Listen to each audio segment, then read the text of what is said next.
Saudara-saudara yang dikasihi Tuhan, mari kita membuka Alkitab kita. Mari kita belajar firman Tuhan hari ini dari surat Rasul Paulus kepada jemaat Filipi.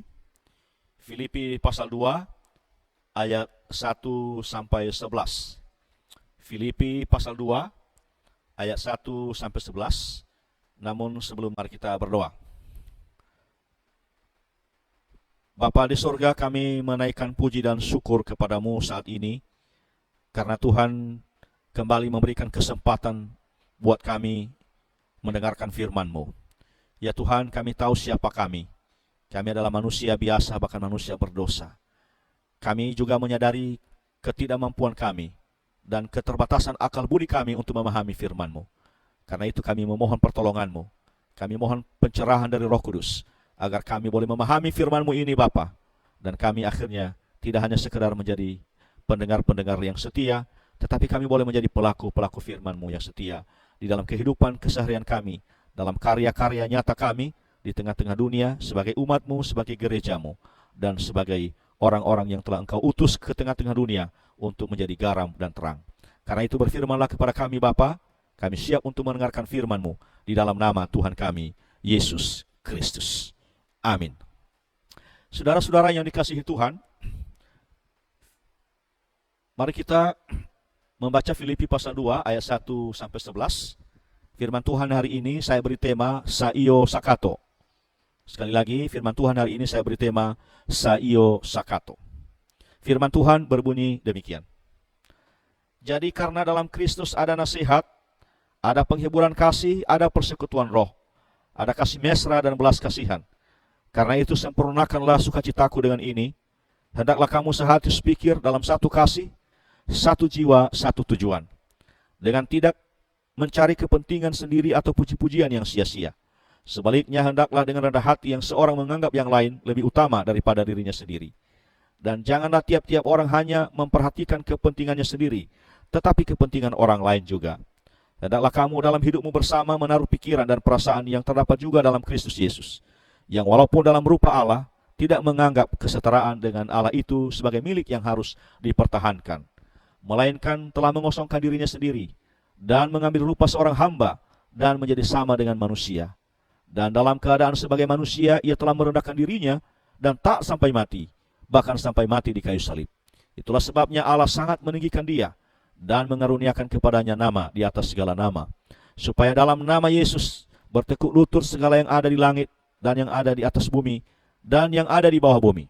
Dan segala lidah mengaku bahwa Yesus Kristus adalah Tuhan, bagi kemuliaan Allah Bapa.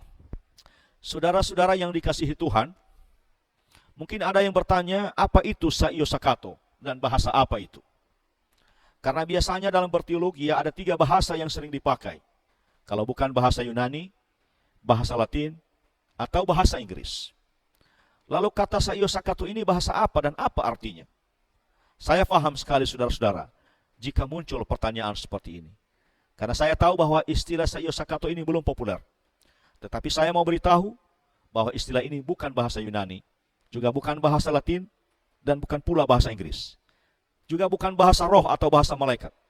Kata Saio Sakato adalah bahasa Indonesia, dialek Minang. Artinya seia sekata atau sebahasa. Saudara-saudara kekasih Tuhan, sebagai umat Kristus, kita patut bersyukur dan berbangga hati di hadapan Tuhan. Bahkan di hadapan umat agama lain, terkait dengan keadaan dan potensi-potensi umat Kristus di dunia. Kalau kita melihat dari sudut demografi dunia, khususnya di tahun 2020 ini, kita umat Kristus secara kuantitas masih menduduki posisi terbanyak di dunia. Hanya di Indonesia kita dinyatakan minoritas. Saat ini jumlah umat Kristus di dunia ada sekitar 2,3 miliar. Dari kurang lebih 7 miliar penduduk dunia, saudara-saudara. Atau sekitar 32% dari jumlah penduduk dunia. Selebihnya adalah umat agama lain dan ateis. Ada sejumlah negara di dunia yang penduduknya mayoritas pengikut Kristus. Di antaranya Amerika Serikat, Rusia, Brasil, Meksiko, Filipina, Nigeria, Kongo, dan lain-lain. Jadi kita patut bersyukur untuk itu. Dari sudut intelektual, kita juga memiliki potensi yang luar biasa. Banyak di antara kita yang cerdas-cerdas, yang pintar-pintar. Ada yang jadi ilmuwan, ada yang jadi ahli teknologi, ada yang jadi teknokrat dan pemimpin dunia. Ada yang jadi peneliti dan penemu. Ada yang jadi ahli teologi dan ahli filsafat. Demikian juga kalau kita lihat dari sudut ekonomi, kita patut bersyukur dan bangga bahwa umat Kristen yang berada di dunia saat ini sungguh luar biasa. Banyak umat Kristus di dunia ini yang kaya raya. Ada yang konglomerat, ada yang jadi pelaku dunia usaha, ada yang jadi pencipta lapangan kerja. Dan rata-rata saudara-saudara diberkati oleh Tuhan dan jadi penguasa ekonomi menengah ke atas. Demikian juga kalau kita lihat potensi-potensi yang dimiliki oleh umat Kristus di dunia ini dari sudut talenta. Banyak yang hebat-hebat dan diberi talenta khusus oleh Tuhan. Ada yang jadi aktor, ada yang jadi artis, ada yang jadi penyanyi terkenal, ada yang jadi komedian yang dapat menghibur banyak orang, ada yang jadi sutradara, sastrawan, bahkan ada banyak yang jadi penulis buku the bestseller. Banyak yang jadi orator, yang jadi ahli pidato, dan yang jadi pengkhotbah-pengkhotbah terkenal. Demikian juga kalau kita lihat dari sudut wajah dan penampilan. Wah, rata-rata ganteng-ganteng dan cantik-cantik. Mungkin termasuk Anda yang sedang mendengar firman Tuhan ini. Rata-rata berpenampilan mantap. Jadi sekali lagi kita patut bangga, kita patut bersyukur kepada Tuhan buat semua keadaan dan potensi ini yang Tuhan karuniakan bagi kita umatnya yang percaya kepadanya, yang saat ini Tuhan izinkan berada di mana-mana di seluruh dunia. Tetapi yang menjadi kelemahan kita, yang menurut saya sangat menyedihkan dan membutuhkan perbaikan, saudara-saudara, ialah bahwa kita masih sulit sekali menjadi umat Kristus yang saio sakato. Menjadi umat Kristus yang sebahasa. Keadaan seperti ini memang bukan baru terjadi di zaman ini. Keadaan ini sudah sejak lama, sudah sejak zaman gereja abad-abad sebelumnya, bahkan sejak abad pertama. Maka itulah sebabnya Rasul Paulus menasihati umat Kristus di Filipi dan umat Kristus yang ada di segala zaman dan tempat melalui firman ini, supaya menjadi umat Kristus yang saio sakato. Makanya dalam ayat 2 dari pembacaan firman Tuhan ini, dimintanya demikian, jadi karena dalam Kristus ada nasihat, ada penghiburan kasih, ada persekutuan roh, ada kasih mesra dan belas kasihan. Karena itu sempurnakanlah sukacitaku dengan ini. Hendaklah kamu sehati sepikir, dalam satu kasih, satu jiwa, satu tujuan. Saudara-saudara kekasih Tuhan, firman Tuhan ini disampaikan oleh Rasul Paulus boleh bersifat preventif, tetapi juga firman Tuhan ini boleh bersifat kuratif buat jemaat Filipi dan kita semua. Dalam nasihat Rasul Paulus ini saya menemukan 3 rahasia yang diajarkannya untuk menciptakan kehidupan persekutuan umat Kristus yang saio sakato. Yang pertama, mari kita singkirkan perbedaan-perbedaan yang ada dan kita tonjolkan Kristus. Kita jujur mengakui saudara-saudara bahwa banyak sekali perbedaan di antara kita yang menjadi ciri khas gereja kita masing-masing. Gereja Katolik misalnya punya cara beribadah tersendiri yang berbeda dengan gereja-gereja Protestan, baik dalam berdoa, menyanyi, dan sebagainya.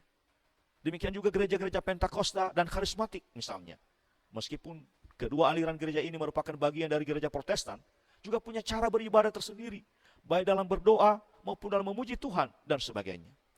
Demikian juga dalam hal dogma, kita akui bahwa kita memiliki perbedaan-perbedaan pemahaman dan rumusan dogma yang berbeda-beda dalam titik-titik tertentu dari Alkitab. Di antaranya mengenai sakramen, soal makanan, soal hari Sabat, soal memberi persembahan kepada Tuhan, dan lain sebagainya. Maka sepanjang perbedaan-perbedaan ini yang kita tonjolkan dalam kehidupan bersama sebagai gereja, maka saya yakin sampai kapanpun kita pasti akan sulit menjadi umat yang saio sakato. Karena itu, biarlah perbedaan-perbedaan yang menjadi ciri khas gereja kita masing-masing cukup kita tonjolkan di dalam gereja kita masing-masing. Bahkan perbedaan-perbedaan yang menjadi ciri khas gereja kita masing-masing hendaknya jangan dijadikan sebagai alat untuk menilai benar tidaknya gereja lain, apalagi untuk menjustifikasi gereja lain. Biarlah dalam kehidupan bersama kita sebagai gereja atau sebagai umat Kristus yang kita tonjolkan adalah Kristus sendiri yang adalah Tuhan dan Juru Selamat dunia, dan bukan perbedaan-perbedaan yang menjadi ciri khas kita masing-masing, supaya kita bisa menjadi umat yang saio sakato. Dan itulah yang diajarkan oleh Rasul Paulus dalam sejumlah suratnya. Dalam sejumlah surat Paulus, kalau kita baca, ia memang sangat menonjolkan pribadi Kristus. Dia tidak menonjolkan yang lain-lain, apalagi menonjolkan pribadinya sendiri. Sebagai salah satu bukti, Kita baca pada ayat 1 dari pembacaan firman Tuhan tadi. Di ayat 1 Rasul Paulus mengawali nasihatnya dengan kalimat, jadi karena dalam Kristus. Saudara-saudara, kalimat ini yaitu karena di dalam Kristus. Saya fahami bahwa ini tidak hanya mengandung makna bahwa Rasul Paulus menjadikan Kristus sebagai dasar dari nasihatnya. Tetapi kalimat ini juga mengandung makna bahwa Rasul Paulus sedang menonjolkan Kristus dalam pembicaraannya, dalam pengajarannya, dalam nasihatnya kepada jemaat Filipi dan kepada kita semua. Yang kedua, mari kita singkirkan ego personal dan ego sektoral kita. Saudara-saudara, pada ayat 3 dan 4 dari pembacaan firman Tuhan ini, Rasul Paulus menasihatkan kita demikian.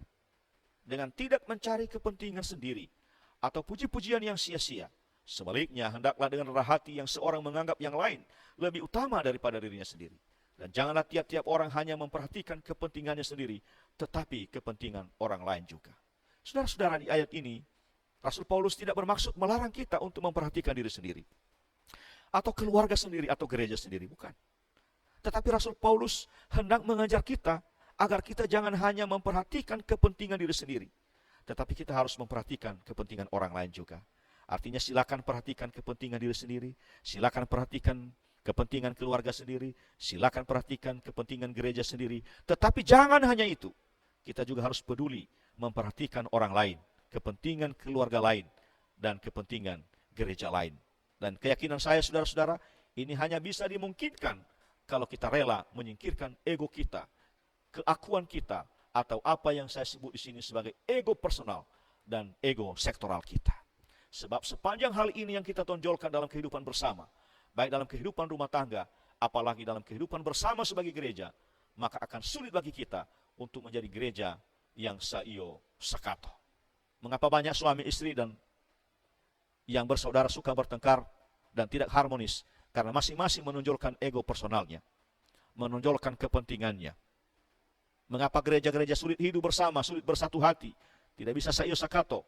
Karena yang kita tonjolkan ego sektoral gereja kita masing-masing, kepentingan gereja kita masing-masing. Dan kalau kita mau menjadi umat yang saio sakato, Rasul Paulus meminta kita untuk berani, rela menyingkirkan ego personal dan ego sektoral kita masing-masing di dalam Kristus. Yang ketiga, mari kita singkirkan sikap arogansi kita. Dan biarlah sikap kerendahan hati yang kita tonjolkan dalam hidup bersama. Saudara-saudara kekasih Tuhan, pada ayat 5-11, Rasul Paulus dalam nasihatnya meminta hal ini demikian. Hendaklah kamu dalam hidupmu bersama, menaruh pikiran dan perasaan yang terdapat juga dalam Kristus Yesus. Yang walaupun dalam rupa Allah tidak menganggap kesetaraan dengan Allah itu sebagai milik yang harus dipertahankan. Melainkan telah mengosongkan dirinya sendiri dan mengambil rupa seorang hamba dan menjadi sama dengan manusia. Dan dalam keadaan sebagai manusia, ia telah merendahkan dirinya dan tak sampai mati, bahkan sampai mati di kayu salib. Itulah sebabnya Allah sangat meninggikan dia dan mengaruniakan kepadanya nama di atas segala nama, supaya dalam nama Yesus Kristus bertekuk lutut segala yang ada di langit dan yang ada di atas bumi dan yang ada di bawah bumi. Dan segala lidah mengaku Yesus Kristus adalah Tuhan bagi kemuliaan Allah Bapa. Di sini Rasul Paulus menekankan bagaimana Yesus Kristus bisa menyatukan dirinya dengan manusia, yaitu dengan jalan ia merendahkan dirinya. Sebenarnya, saudara, bukan tanpa alasan bagi Yesus Kristus untuk mempertahankan arogansinya dalam kedudukannya sebagai Allah. Namun demi menyatukan dirinya dengan kita, ia rela menyingkirkan hal itu. Ia rela melepaskan kedudukan kealahannya sementara waktu. Ia rela mengambil posisi calling down. Ia melakukan tindakan kenosis, mengosongkan dirinya. Dan ia mengambil rupa seorang hamba dan menjadi sama seperti kita. Dan taat sampai mati di kayu salib. Jadi Yesus Kristus sendiri telah memberikan dirinya teladan bagi kita. Maka kita juga dalam kehidupan bersama sebagai gereja, kita harus meneladani hal ini. Sebab jikalau itu yang kita tonjolkan dalam kehidupan bersama sebagai umat Kristus, yaitu sikap arogansi kita, kehebatan gereja kita, level pendidikan kita, status sosial kita, merasa diri gereja kita yang lebih hebat, yang lebih besar, merasa diri gereja kita yang lebih rohani, merasa diri gereja kita yang ada Roh Kudus, gereja lain tidak punya Roh Kudus, merasa diri gereja kita lebih kaya sedangkan gereja lain miskin, merasa diri gereja kita lebih suci, gereja lain kurang suci atau tidak suci, merasa diri gereja kita adalah gereja kota, bahkan gereja ibu kota, dan gereja yang sudah go internasional. Gereja lain adalah gereja daerah, gereja kampung, bahkan gereja kampungan. Sepanjang sikap-sikap arogansi seperti ini yang kita munculkan dalam kehidupan bersama sebagai umat Kristus atau gereja, maka saya yakin kita tidak mungkin bisa hidup bersama sebagai umat Kristus yang saio sakato sampai kapanpun. Karena itu kita akan mengalami banyak kehilangan berkat dan kesempatan untuk melakukan sesuatu yang besar secara bersama-sama dan yang terbaik bagi Allah, baik bagi masyarakat juga, bagi bangsa dan negara, dan bagi dunia. Karena itu saudara-saudara sekalian yang dikasihi Kristus, kita harus sadari hal ini, bahwa di satu sisi kita harus bangga dan bersyukur sebagai umat Kristus, bahwa secara demografi kita masih menduduki posisi mayoritas di dunia. Dari sisi intelektual kita diberi kepintaran, kecerdasan oleh Tuhan. Dari sisi penampilan kita dikaruniai visi yang baik dan sehat. Dari sisi talenta kita diberi talenta yang hebat-hebat oleh Tuhan. Dari sisi ekonomi kita diberkati oleh Tuhan. Kita punya potensi yang luar biasa. Dan kita hebat-hebat karena Tuhan kita hebat, yaitu Yesus Kristus yang adalah Allah kita yang hebat juga. Namun kita harus akui bahwa kita masih sulit menjadi umat yang saio sakato. Kita masih sulit menjadi umat yang bisa bersatu dan bersama. Kita masih sulit menjadi umat yang sehati sepikir. Kita masih sulit menjadi umat yang satu semangat dan sevisi. Karena itu marilah kita terapkan nasihat Rasul Paulus ini agar kita bisa menjadi umat Kristus yang dapat saio dan sakato. Yaitu mari kita tonjolkan Kristus dalam kebersamaan kita. Jangan pernah tonjolkan perbedaan-perbedaan yang ada dalam kehidupan bersama dengan sesama gereja. Mari kita singkirkan ego personal dan ego sektoral gereja kita masing-masing. Jangan hanya memperhatikan kepentingan gereja sendiri, tetapi kepentingan gereja lain juga. Dan terakhir, mari kita belajar rendah hati seperti Kristus. Dan kita buang jauh-jauh sifat-sifat kesombongan atau arogansi organisasi, atau arogansi denominasi gereja kita masing-masing. Ingat bahwa Allah menentang gereja yang sombong, dan orang-orang yang sombong, dan akan meninggikan orang-orang yang rendah hati di dalam gereja. Sama seperti Kristus telah merendahkan dirinya sampai mati di kayu salib, untuk kemudian ditinggikan, sehingga dalam namanya bertekuk lutut segala yang ada di langit, dan yang ada di bumi, dan yang ada di bawah bumi. Dan kita semua percaya saudara-saudara, bahwa suatu saat kelak, semua lidah akan mengaku bahwa Yesus Kristus adalah Tuhan bagi kemuliaan Allah. Amin. Mari kita berdoa. Kami bersyukur kepadamu Bapa untuk firman-Mu yang boleh kami pelajari. Kami sadar bahwa waktu kami sangat terbatas. Hamba-Mu juga penuh dengan keterbatasan untuk menjelaskan firman-Mu ini. Karena itu kami memohon kiranya Roh Kudus menolong kami, supaya firman ini terus dimeteraikan oleh Roh Kudus. Dan kami diberi kekuatan dan kemampuan untuk memahaminya lebih jauh dan lebih dalam lagi. Dan lebih daripada itu, supaya kami boleh melakukannya dalam kehidupan bersama kami, untuk semua gereja di seluruh dunia dimanapun berada. Supaya kami boleh menjadi umat yang saio sakato untuk kemuliaan Tuhan. Di dalam nama Tuhan Yesus Kristus, kami berdoa. Amin.